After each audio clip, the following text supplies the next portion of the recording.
నమస్కారం. తీర్థయాత్ర కార్యక్రమానికి స్వాగతం. రాము విగ్రవాన్ ధర్మ అనే మాట రామాయణంలో రాముని విశిష్ట వ్యక్తిత్వాన్ని ఆవిష్కరింపజేస్తుంది. శ్రీహరి దశావతార వైభవంలో రామవతారం సంపూర్ణమైంది. మనిషిగా అవతరించిన రాఘవుడు మహనీయుడిగా, కారణజన్ముడిగా తన అవతార పరంపరకు సార్థకత చేకూర్చాడు. శ్రీరామ అవతార ఘట్టాలతో ముడిపడిన ప్రదేశాలు మన రాష్ట్రంలో దివ్యక్షేత్రాలుగా విలసిల్లుతున్నాయి. అలాంటి ఓ విలక్షణ దేవస్థానం జనగామ జిల్లాలోని జీడికల్లు శ్రీ సీతారామచంద్రస్వామి వారి ఆలయం. ఈనాటి తీర్థయాత్రలో ఈ ఆలయ విశేషాల్ని తెలుసుకుందాం.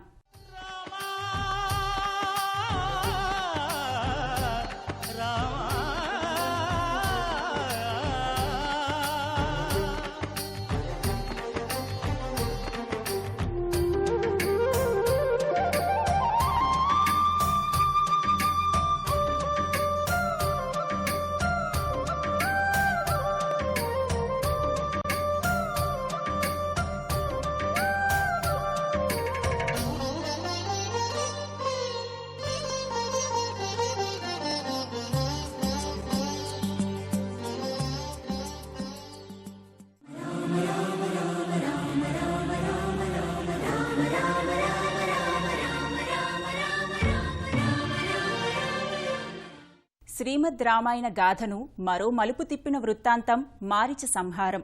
రావణ ఆదేశం మేరకు మారీచుడు బంగారు లేడిగా మారి సీతారాముల వనంలో కొలువుదీరిన ప్రదేశానికి చేరుకుని లోకపావని సీతమ్మ దృష్టిని ఆకర్షిస్తాడు.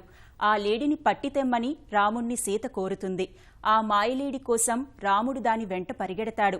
సరిగ్గా ఓ ప్రదేశంలో మాయలేడి రూపంలో ఉన్న మారీచుడు రాముని బాణానికి చిక్కుతాడు. హే సీత, హే లక్ష్మణ అంటూ నేలకొరుగుతాడు.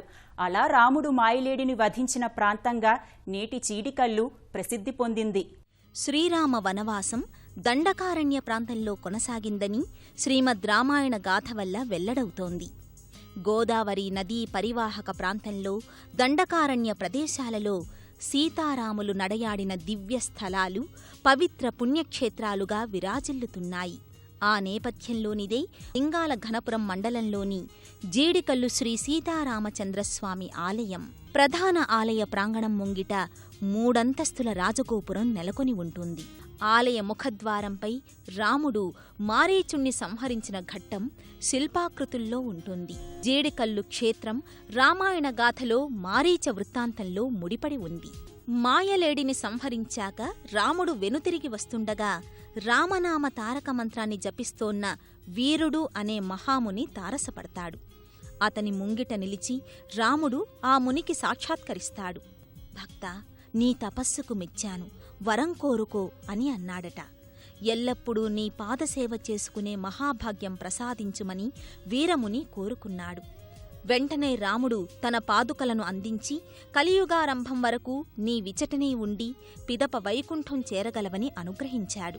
అక్కడ ఓ తీర్థాన్ని సృష్టించి ఈ తీర్థంలో స్నానించి తన పాదుకల్ని సేవించుకున్న వారికి ఇహపర ముక్తి లభిస్తుందని వరమిచ్చాడు శ్రీరాముడు. వీరముని తపోఫలితంగా ఆవిర్భవించిన ఆ దివ్య సన్నిధే నేటి వీరాచలం.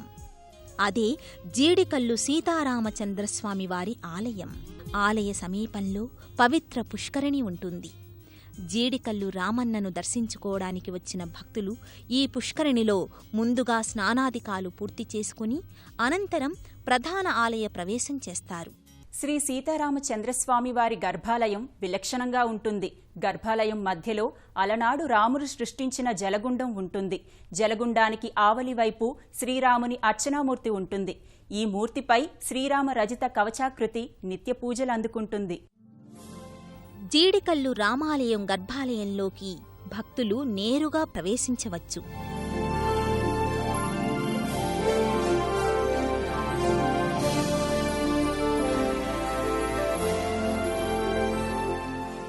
ఈ దివ్య లోగిలిలోకి అడుగిడగాని రాముడు వీరముని కోసం ప్రత్యక్షమైనది ఇక్కడేనా? రాముడు నడయాడిన ప్రదేశం ఇదేనా? రాముడు సృష్టించిన పవిత్ర తీర్థం ఇదేనా అని భక్తులు సంభ్రమాశ్చర్యాలకు లోనై తాదాత్మ్యమైన అనుభూతికి లోనవుతారు. సాధారణంగా రామాలయాలలో రాముడితో పాటు సీతమ్మవారు పక్కనే ఉంటుంది. అయితే మాయలేడి కోసం రాముడు వెదుకుతూ వచ్చాడు కాబట్టి ఇక్కడ రాముడొక్కడే స్వయం వ్యక్తమూర్తిగా భాసిల్లుతున్నాడు. అయితే గర్భాలయంలో మరో పక్కన సీతా మహాసాధ్వి అర్చావతారమూర్తిగా పూజలందుకుంటోంది.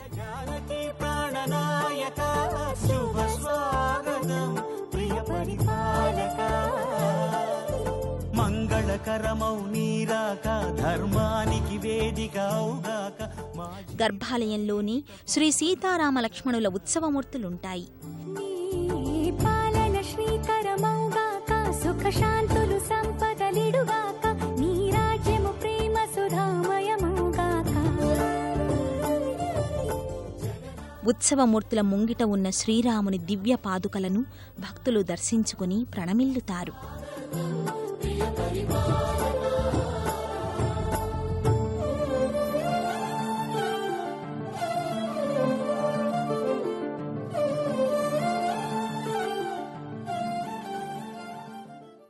గర్భాలయంలో ఉన్న జలగుండానికి ఎంతో ప్రాధాన్యముంది. రాముడు తన బొటనవేలితో జలరాశిని సృష్టించాడని ప్రతీతి. ఏ కాలంలోనైనా ఇంకిపోకుండా చేతికి అందేంత చేరువలో ఈ పవిత్ర జలాలుంటాయి. ఇది ఈ క్షేత్రంలోని ఓ ప్రత్యేకం. పద్మాసన స్థితిలో ఉన్న శ్రీరామ విగ్రహం ముందున్న జలగుండం పవిత్ర జలాలతో ఎప్పుడూ కళకళలాడుతుంటుంది. స్వామికి నిత్యం ఈ జలాలతోనే అభిషేకిస్తారు. ఆ అభిషేక జలం బయటకు వెళ్లదు. మళ్లీ నేరుగా ఈ గుండంలోకే అంతర్వాహినిగా ప్రవహించడం విశేషం. ఈ గుండానికి క్షీరగుండం అని పేరు. ఈ జలం ఎల్లప్పుడూ తెల్లటి వర్ణంలో భాసిల్లుతుంటాయి. ఈ పావన జలాలను తమ శిరస్సుపై చల్లుకొని భక్తులు పునీతులమయ్యామని భావిస్తారు. అందుకే దీనికి మోక్షగుండం అనే పేరు కూడా ఉంది. ఇక సాక్షాత్తు శ్రీరాముడు సృష్టించిన గుండం కాబట్టి ఇది రామగుండమయ్యింది. శ్రీ సీతారామచంద్రస్వామి వారిని దర్శించుకున్న భక్తులు అనంతరం ఆలయ ప్రాంగణంలో కొలువైన ఇతర దేవీ దేవతలను దర్శించుకుని తరిస్తారు. ఆ విశేషాలేంటో వీక్షించండి. రామాలయానికి ఎదురుగా ఆంజనేయస్వామి సన్నిధి ఉంటుంది. గర్భాలయంలో స్వామి స్థానకమూర్తిగా కొలువుతీరి ఉంటాడు. స్వామి హనువుకు అనగా దవడకు మాత్రం సింధూరం పులిమి ఉంటుంది. రామాలయ ప్రాంగణంలోనే ఓ వైపున ప్రసన్నాంజనేయస్వామి, దాసాంజనేయస్వామి విగ్రహాలుంటాయి. వీరిని భక్తులు క్షేత్రపాలకులుగా ఆరాధిస్తారు. ఈ సన్నిధి ముఖద్వారానికి భక్తులు ముడుపులు కట్టుకుంటారు. మనసులో తమ అభీష్టాన్ని స్వామివారికి విన్నవించుకుని ముడుపు కడతారు. కోరుకున్న కోరిక నెరవేరాక మొక్కుబడులు చెల్లించి ముడుపులు విప్పుతారు. శ్రీరామాలయం చేరువలో నవగ్రహ మంటపం ఉంటుంది.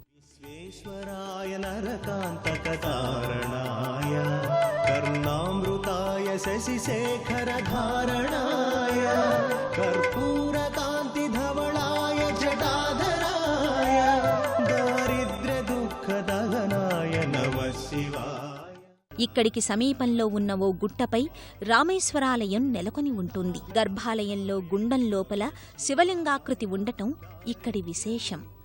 ఈ లింగమూర్తి వెనుక వైపు సింధూరం పులిమిన మరో శివలింగం ఉంటుంది. ఎదురుగా నందీశ్వరుడుంటాడు.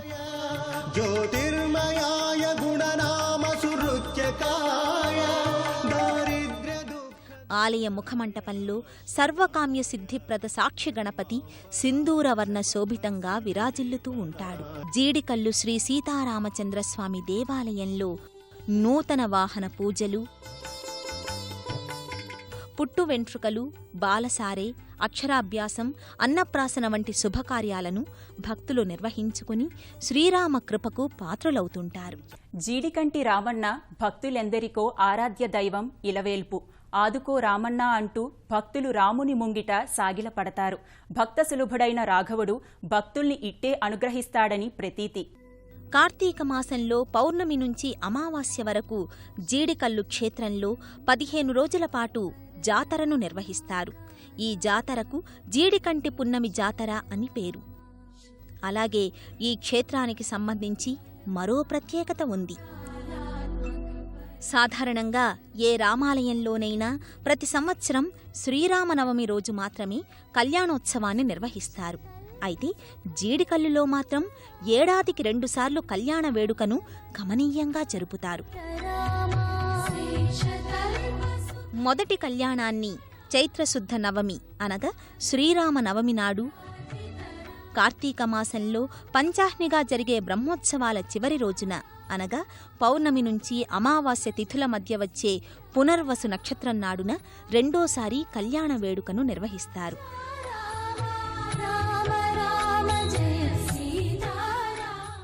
ప్రాచీన పురాతన చరిత్ర కలిగి ఉన్నది. చాలా విశేషమైనటువంటి పుణ్యస్థలం ఇది. స్వామి బాణాన్ని సంధించి ఒక గుండాన్ని ఏర్పాటు చేసుకుంటారు. ఆ గుండము రామగుండము అంటారు. అది 40 అడుగుల లోతు ఉంటుంది. ఈ రామగుండంలో నీళ్లు ఎప్పుడూ తగ్గడం కానీ, పెరగడం కానీ, వాసన రావడం కానీ, పాకురు పట్టడం కానీ జరగదు. ప్రపంచంలో ఎక్కడా లేని విధంగా ఇక్కడ రామచంద్రుడు కోరమీసాలతో దర్శనమిస్తాడు. ఇక్కడ స్వామివారికి 2 సార్లు కళ్యాణ మహోత్సవం జరుగుతుంది. ఒకటి ఏమో శ్రీరామనవమికి కళ్యాణం జరుగుతుంది. అదేవిధంగా కార్తీక మాసంలో పౌర్ణమి నాడు మొదలుకొని పంచమి నాడు పునర్వసు నక్షత్రయుక్త కళ్యాణం జరగడం ఇక్కడ విశేషం. అదేవిధంగా అనేక మంది భక్తులు ఇక్కడికి వచ్చి స్వామివారిని దర్శించుకొని ఆ గుండంలో స్నానాలు ఆచరించుకొని వారికి సంతానం గురించి కానీ, లేదా వివాహం గురించి కానీ, లేదా ఉద్యోగరీత్యా కానీ ముడుపులు కట్టడం జరుగుతుంది. వారి కోరికలు నెరవేరిన తర్వాత వెంటనే ఇక్కడికి వచ్చి ఆ ముడుపులను విప్పేసి పైన గుండంలో వేయడం జరుగుతుంది. ప్రసిద్ధ పుణ్యక్షేత్రం యాదగిరి గుట్టకు జీడికల్లు అతి సమీపంలో ఉంది. రామాయణం రాముడు భారతీయ ఆధ్యాత్మిక సంస్కృతిలో ప్రధాన భాగం. సీతాన్వేషణకు బయలుదేరిన రాముడు తన కర్తవ్య నిర్వహణలో భాగంగా దండకారుణ్యంలో కొలువుదీరి ఈ తెలుగు సీమను పునీతం చేశాడు. అలాంటి దివ్యక్షేత్రాలలో వీరాచలం పేరిట వినుతుకెక్కిన జీడికల్లు పావన సన్నిధి, భక్తుల పాలిట పెన్నిది.